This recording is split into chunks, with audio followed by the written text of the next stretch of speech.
Alright, so, um, this video is not really going to be a tutorial, more or less, just me explaining how I like to get my games going in Bannerlords.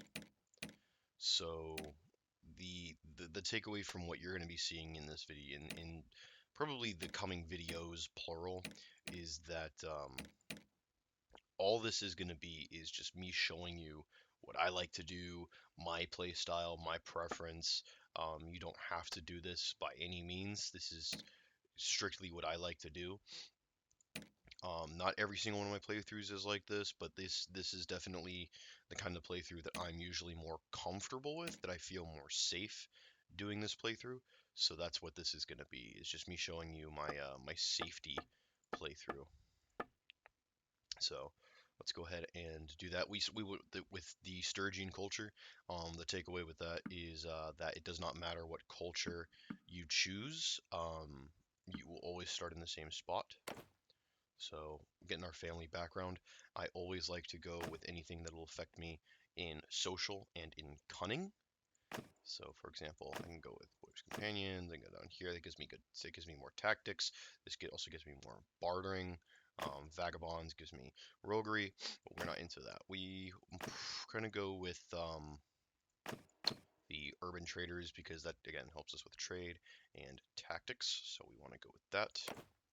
All right. So my childhood leadership, very helpful, and more tactics. Going with that one. I have okay, from here we want to get one-handed stuff, so it's going to be here. Gangs, what else is there? There's two there. All right. Alley gangs, and trained with the infantry. And I defeated an enemy in battle, and that's going to set me up for melee. That's going to set me up for my melee stuff for a long time now. I'm really set there. My strat is sword and shield, so you can never go wrong with sword and shield. So that's that. And we organize them to get more leadership and to get more charm.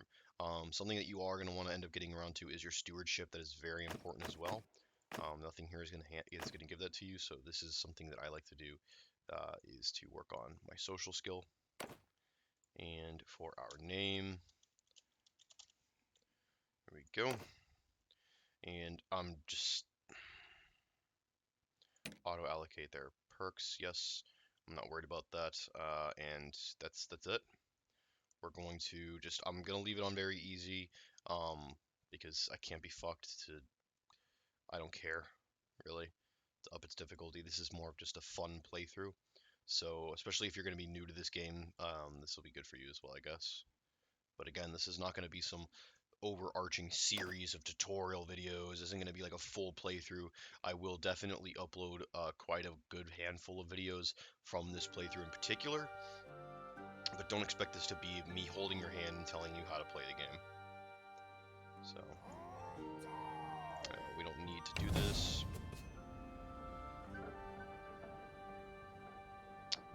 Alright, come on. My brother's got an ugly ass face, I don't care. Here we go. Okay, so early game. What are we gonna set up for? Very simple. Oh, family name.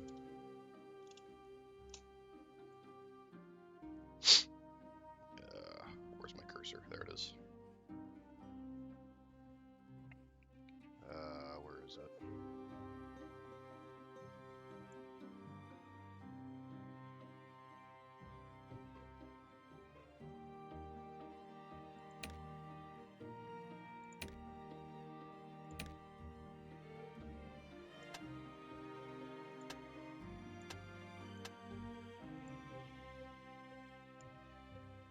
Alright, early game, what is our opening move? Very simple, help the surrounding town. So this is where you will always start, regardless of culture that you choose for your background. You're starting right dead smack here at the southern tip of the empire.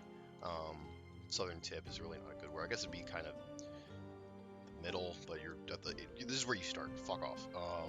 So why is this important to me? Why is the opening move important? Because we want to make sure that we know what we're planning for the late game. We want to start building early for the late game, and we're going to prolong our early game to do so. So we're going to go ahead and we're going to move to these little villages here. Go on 3 speed, get there faster, and recruit troops. Alright, there we go. So, from what I have gathered, because these are the only troops I care about, 1 second. Oh, there we go. Imperial units, your best bet going Empire for your Empire units that you recruit is going for their sword and shield infantry. For polearms, it's going to be Vlandians. For horseback archers, obviously the Kujwits. And if you just want barbaric, shield breakers, the Sturgians are good. I never do anything with the these people. I never do anything with them. I don't really do anything with the Battanians. I mean, they're okay. Battanians are good. I guess defensively, I don't really touch the Battanians. So there's that. But yeah, so the opening move is to get some Imperial units to start sword and shield, and then we're going to move into the Battanians to go for the Battanian archers. Not the Battanians. I don't even know what archers I want to go for this game. Archers in this game are kind of a mixed bag. I'm going to tell you right now, Sturgians, no for archers. Kujwits, only horseback archers. And I'm just going to call this the Sultanate, because the Sultanate is not going to be archers either. So I guess we'll go with Battanians. We'll figure that out. Hired blades obviously are something that you should also keep an eye out for. Hired blades are really good. The hired stuff is really good. We're gonna start doing that early on. Yep. I want to go ahead and get my name out there. I want to start saving up money. And what you want to do for early game money, it's going to be a little slow grind at first. You're going to want to get up to 15,000, and you're going to want to have a companion as well as 15,000. And what you're going to do is you're going to set up a caravan. Caravans might be a bit hit or miss for you. But I feel personally caravans are the best way to go because they do generate a fairly decent amount of money. You can have as many caravans up to your companion limit. Each caravan has to be led by a companion, so it's not really a bad idea to go for it. I like to do it. I started out early on, so early on, in fact, that I was putting out 5 caravans early on in the game, and that was to me the greatest strategy for the early game income. And that's why, like I said, what you're doing is you're going to prolong your early game, is to do just that. You want to prolong the early game so that way you can get those caravans set up. So by prolonging the early game, what I mean is you're not going to be joining as a mercenary or swearing yourself to vassalage to anyone. Get rid of that tutorial. Let's see where they are. All right. Follow me! Yeah, like I said, you're pretty much just going to be playing exclusively with the intention of making money. And yeah, it is a kind of boring play. You'll definitely feel bored at quite a few points going through that, but it really is worth it because what it's going to do is it's going to give you a solid foothold on your playthrough. You're going to get a good amount of money saved up. It's a good safety to go for. All right, I'm gonna have the first time right now. My horse is very nice. Trying to get used to the fucking shitty horses. I'm so used to having a good horse. Don't let any of them survive. All right, cool. So I'm running away down there, right? They're all dead. Good. All right, awesome. But yeah, that's really the whole early game. The best part about caravans too is you have a limit to how many shops you can own based on your stats and all that.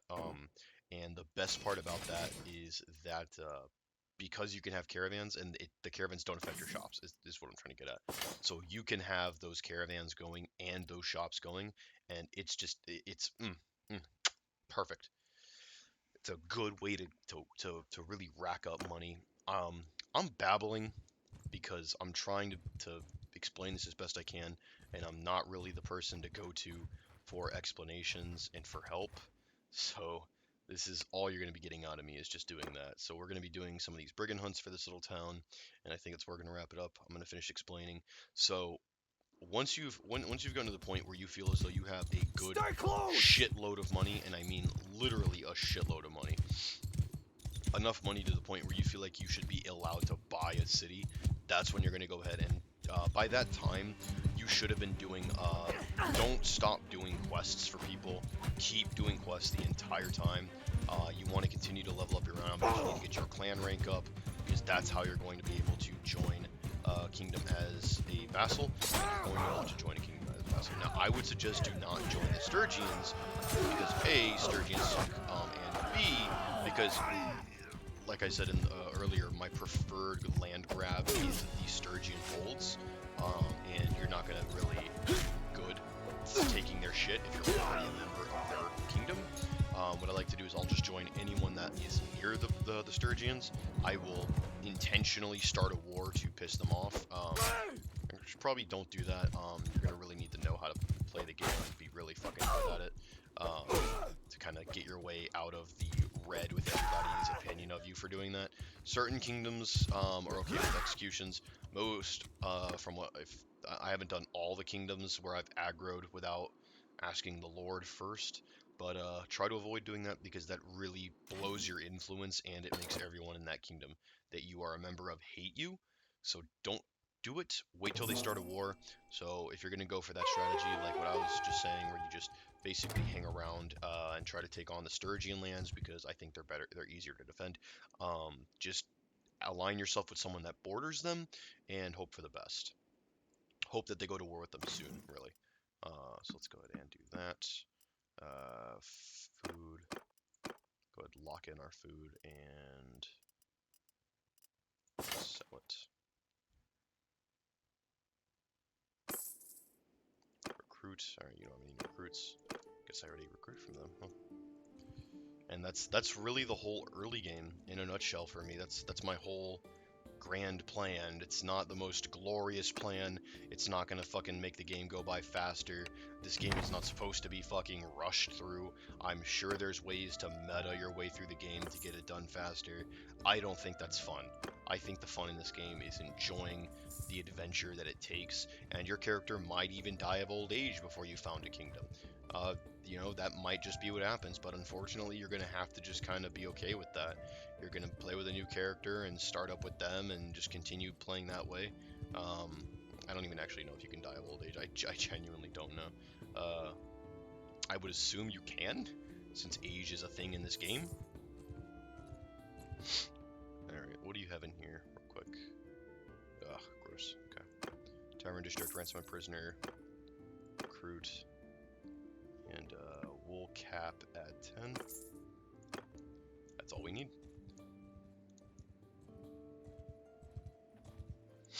And those are some mountain bandits right there. We're gonna go beat them up.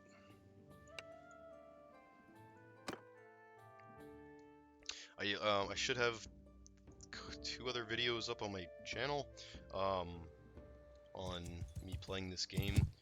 Oh, he is a cav. Hello. After me. Oh man, these bandits, man, they're getting pretty up there. So he's got a whole oh, he's also a horseback. Okay. I'm gonna let him do his own thing. He's up there. He's doing his own little journey. Just kidding. I'm coming in, bitch. Avoid javelins. Javelins hurt like a motherfucker.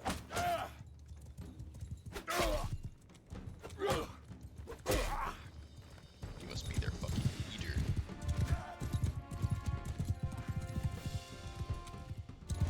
Kill them all!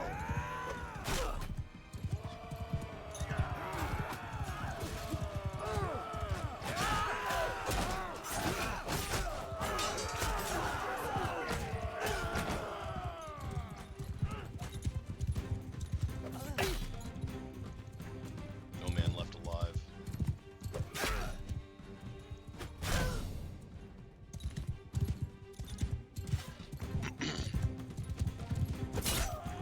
Got him. No man left alive. Always slaughter them to the last man. Anyone you get as a prisoner is a bonus. I hate these slow-ass horses. I'm used to fucking zipping across the fucking battlefield, getting really good charge bonuses.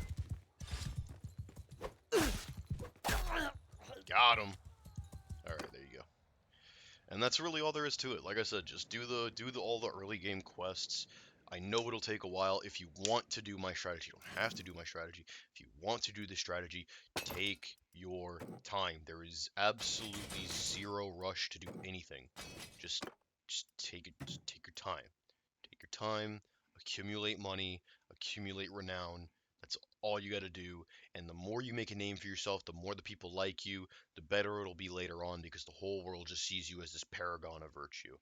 And that's all it's going to be for this video. So thank you guys for watching. And if you liked it, stick it in your dick hole.